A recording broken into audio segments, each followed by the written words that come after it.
I've bested this demon. What do you mean I have to play another set? I have to play the guy who beat me. Right. Twice.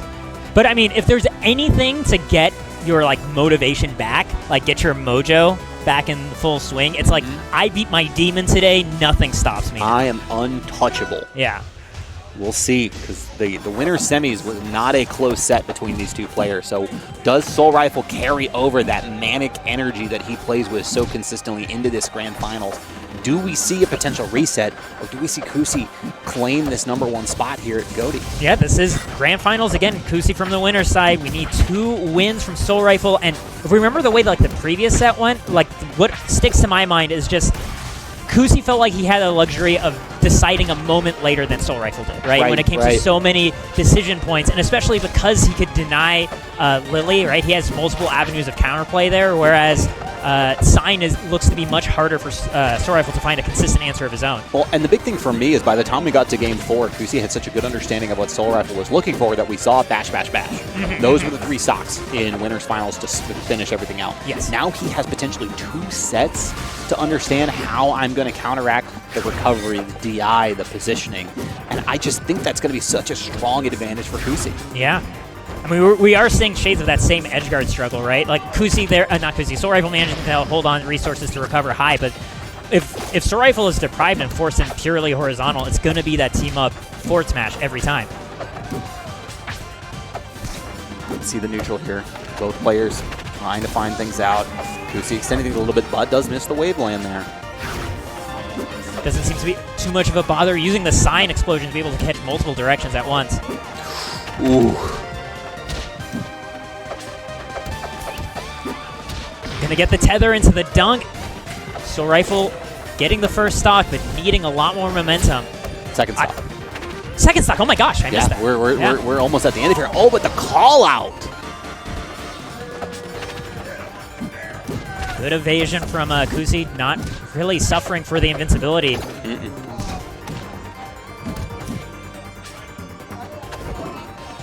Taking a step, waiting for a whiff, and then getting back on stage. This is the jab there, just gets out of there. Good whiff punish again. Just like the fact that Soulrifle threw out an aerial to clash out the light sphere, but the up strong is going to do it. Soulrifle winning the first game. That's right. That's right. Great start here for Soulrifle, and we did not see that in the winner semi set. There was a very confident game 1 from Kusi, and we had to see Soulrifle drag back game 3 to finally put a point on the board. Now starting out with the quick answer. Yeah, a big part of that I feel like has to come from that momentum from that previous set. That it tends to be an advantage for the loser side of grand finals. Sure. It sounds weird until you're in that position of waiting in winners grands, and you're like, what the heck is this first set? This doesn't feel right. Nope. I'm not playing like myself. You're really getting iced by the bracket. You have to watch loser semis, you have to watch losers finals, and now potentially the person has won 2 sets in a row. That edge cancel was so sick. Go on. Big start here from Kusi again, or excuse me, from Soulrifle again. But this is the huge stage. This is we saw the 3 bashes in game 4 of winter semis. Getting rid of Lily, but the thing is, like the catch with like tossing Lily at Maypul is you're giving up stage when you do it, right? And that is also the moment that Soulrifle chose to get over the ledge, is when he saw that bash out, but then Soulrifle answers it so quickly with another fair. We still have an air dodge. There's Kusi's air dodge. Gonna try to take his time. I love that adjustment from Soulrifle, right? Because earlier, Kusi just kept drifting forward and backward and waiting for Soulrifle to miss. This time, Soulrifle jumped up and met him, kept the edge guard going, and finds the stock afterwards. All right, big first stock here, but I mean, we've seen how quickly Kusi's answered these. Good DI out on the back air, using the space to your advantage. Both of these characters have so much leeway with their recovery. Just fighting just to get on those pixels of the ledge, right? One tiny little step at a time. Ooh. No mark there, so not able to follow up too much, but still a big lead and now in stock 2. Ooh! Gets out, yep. Quick air dodge up, SDI up. And now 2 stocks. 2 stocks for Soulrifle right now. Soulrifle really looking reborn in this loser set. We have that air dodge stall in order to last a little bit longer, yep. And that's kind of the catch is it looked like Soulrifle had to use so many resources to avoid being caught by kusi standing out there. Then kusi knew that none of those resources could come into play when going over the ledge. Yep, it was just the one last side B left, so you just take a step back, swing for the fences.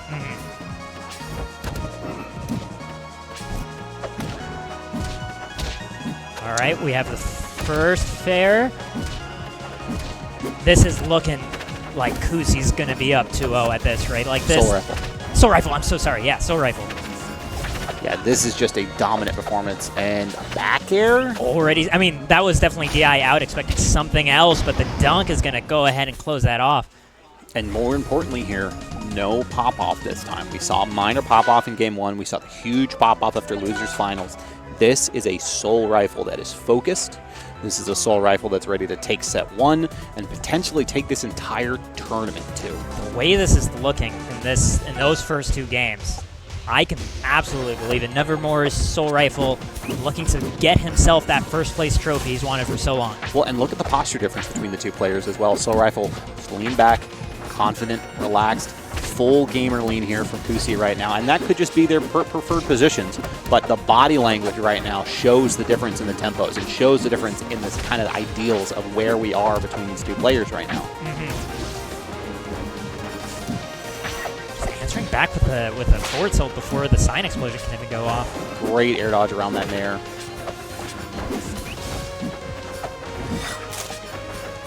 kusi hanging out on the platforms. This gives Soulrifle time to set up an inconvenient Lily.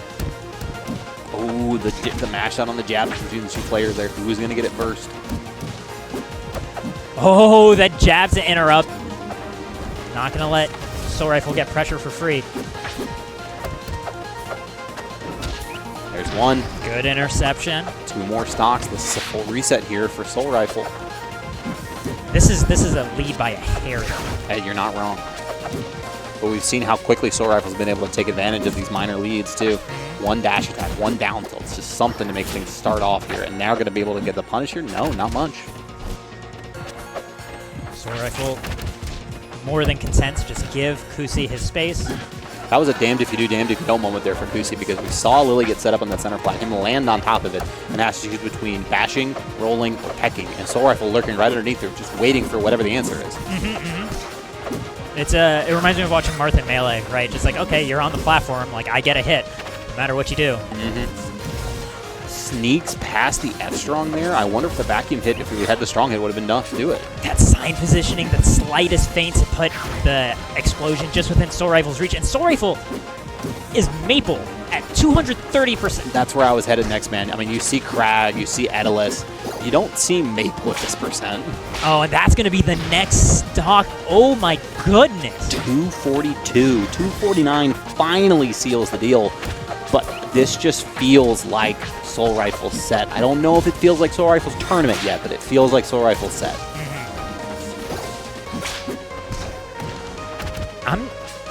I'm really trying to keep an eye out in terms of especially Soulrifle's recoveries. The fact that he's been able to make it to stage so much more consistently than it looked like he was able to previously. Well, and that was such an aggressive parry there on the last sequence as well, where you do the wall jump up, and that's it. Yeah, look. He wound up, decided against it. He's got 1 more set before the pop-off really happens. That is so incredible. Like the fact that he's finally in this position and his eyes never leave from the prize, right? Nope. He had the opportunity. I mean, he's got the obviously the support and the friends in the crowd to go jump to, and says, 3 more games. 3 more games, and then I will have my moment. kusi takes the break that you're allowed to between grand final sets. This is going to be our last, or probably our second to last chance to talk about it, guys. But you know, this is here because of the people behind GotE, and you have people like Angel, you have people like Jimmy Caldero making sure this event goes on without a hitch. We have the Duo Studios team who are putting on this stream, have been working since the morning into the night, and will be doing the exact same thing tomorrow. Guys, if you have the chance, if you have the ability, it's donorbox.com.org/number 4 the kids. Yeah, this is Grands. This is set 2. If there was ever a moment to put in some last-minute love from the Rivals community, it is now. It is time. please help support the kids. Please help support Big Brothers, Big Sisters of Tampa Bay. And of course, as you see, all of these great people who made this event come together, from our hosts here at the Holiday Inn who have been hosting Gamers on the Edge for years now. Tampa Bay, MOR.TV, that's one of the local channels around here. Guitar Exchange, Duo Studios. You see Reset.gg who put together all these setups for us today. TNS. Shout out to Tong. I was going to talk about this later, but I'm really, I'm here in the Tampa area. I wish Tong could be here with us, so I really just want to say I'm thinking about you, buddy. I love you, and I hope that, we'll see each other at CEO, and we're in the best headspace we can be. I hope everything this weekend is everything you want it to be. I love you. Yeah. But we have a set left here, and we have Kusi sitting down, ready for it now. And now the two of them playing around, it looks a little bit here, a little bit of gamesmanship before we start this final moment, and we see the quick RPS win from Kusi. First strike here. We'll see how much of advantage this provides. Tower of Heaven off the board. I believe that was game 1 last set with Tower of Heaven. We have ourselves going to not Endless Abyss. This Ethereal is Gates. Ethereal Gates, thank you. Or Tortial Gates. Tortial Gates, right. This was Kusi's exclamation point in winter semis. This was Soulrifle's game 2 huge win in grand finals. Who is going to be able to use this to their advantage? It's one more set away for both of these players, right? Especially with how hard Soulrifle was traveling last season, right? Yeah. This is completely crazy to see him this close, especially with the way that previous set went. But also, all the credit in the world where it's due, Kusi was that guy during the offline series who just absolutely pushed himself beyond. Yes. We saw him advance so quickly up our own personal player tier lists. Soulrifle gets stock 1, but this is not over by any stretch of the imagination. Quickly navigates this offstage pressure, though. Yep, Soulrifle just sneaks back in, finds another dunk, and that's 2 stocks gone in 1 minute. That's right, as the 60 seconds fall off the clock here, and only 88% double snowman here. Soulrifle just 3-0'd Cake Assault, and then 3-0'd Kusi in the next set. And looks pretty good about maybe getting that same result here. The quickest 90 you've ever seen. Have ourselves the start of a 3rd stock now. Nick, I want to point out to you, man. Yeah. Every set that Soulrifle has won today has been a 3-0. This is somebody who's, when he's rolling, is unfreaking stoppable. And speaking of 3-0s, that was 3 stocks to 0. You see the composition on this young man's face. He realizes how close he is to that doorstep, to that next moment for him. 2 games. Just 2 more games. And, meanwhile, that clock is ticking for Kusi, right? You have to answer at some point. You have the ref standing over you. 4, 5, 6. Is this gonna be the answer? Is Treetop gonna be the response he needs? We're seeing much more reliance on movement and sign charge, right? Just using that as his one safest button, right? Here comes the combos. Yep. Good air dodge up. Starts his own. Oh, but turns around and still able to continue. Nice whiff punish. We have the starts of an edge guard, but that platform there helps mix up Soulrifle's recovery a bit. We have the tether, we have the nair, and gets the mix up. And honestly, I think that would have been fine either way, with the nair, with the up air. I think that's a stock regardless there, just with the weight of Ori. Here we go. Begs for the defensive move there. Doesn't quite get it, and Kusi finally. We have not seen that sort of edge guard since the very beginning of Grand Finals and throughout Winter Semis, so it's important that Kusi is able to find that positioning again. Yeah. To Soulrifle's credit, right? He's just been avoiding that situation so consistently. Hasn't been there. Yeah. That was 45 degrees. Goodness. I don't need Pythagorean's theorem to find that one. They're just out there. Big nair here. Continues the pressure. Has to go high. Oh, just a moment too late to catch that landing. Ooh, buddy. All right, this is big opportunity for Soulrifle to reclaim the momentum, keep this game at least dead even. There's that bash. And here is a huge percentage jump from Kusi. And with as big as these blast zones are, we have the bash as an option to kill anywhere. You hear the crowd pop off for it, too. They want to see this go the distance. But, man, Dragon Punch, ladies and gentlemen. We are going to get that Shoryu real quick. It's properly invincible that time. Okay, good punish there. Or good parry there, excuse me. Sailing over Kusi's attempt, Soulrifle's attempt to control space, and now Kusi's turned it up considering where he started at the beginning of this game, right? Fade back, sign explosion, fade back, sign explosion. Now he's really mixing up those two tempos, helping him out a lot. Forces the parry whiff on some of those sign stuff too. You hear the crowd with a primary, the preemptive pop off for Kusi there. We're hearing pop-offs for Canada, too. I believe that's Bagel. It's got to be. The weight, the stare down. They both want to win so much. Ooh, nice positioning here. Going to have to use a lot of resources to come back. Does the answer again. No mark this time. You're it. That's it. You're gone. And you see the sigh of relief. The fist pump, right? I've got it again. I remember. This is our last one, guys. This is game for the kids of grand finals of Rivals of Aether. Is this not game 3? No, this is game 4. He was up 2-0, wasn't he? I thought it was only up 1 game. We will find out soon. Okay, yeah. It's game 3. Okay. Okay, well, soon it will be game 4 for the kids. Yes, that is unavoidable. That is now a trajectory that we are assured. So we have ourselves no treetop, no Jules Vale. I wonder what Kusi's last ban is going to... Alright, so... It's interesting because 2 stages are DSR'd. Oh. Right, here we go. Battlefield, baby. Love to see it neutral. It does make sense, yeah. This is, again, a stage that Soulrifle feels so comfortable moving around and just existing in. Big start. Big start. Oh, yeah, solid 69%. Absolutely fantastic way to start this game 3 here. This is it. We're in a best 3 now. I mean, we are down to the wire. When you pointed it out, like, that's when the margins really clicked in for me. Team up strong. The fact that I was like, oh, it's just not enough. It's like, that's at 60%. Like, oh, I was fully expecting that to kill. Like, I was just like, yeah, he's dead. I guess. Come high here. Doesn't quite get to that middle platform, but I guess that was kind of the mix-up there in the intention. Huge dash stack out of the corner, though. Yeah, Soulrifle willing to dive in that time, really commit. That is kind of the way that you respond to somebody trying to play reactively, right? Is you just push forward in a riskier move, right? You overextend a bit and catch them on the step back. Exactly. It's like you're countering that dash dance. That will definitely be enough, though. Okay. Just the ring gets tighter and tighter between these two, right? Like, ooh, huge mark there. Going up. Oh, yep. Falls out. Gets the SDI up. Yes. But quick parry, that'll be enough.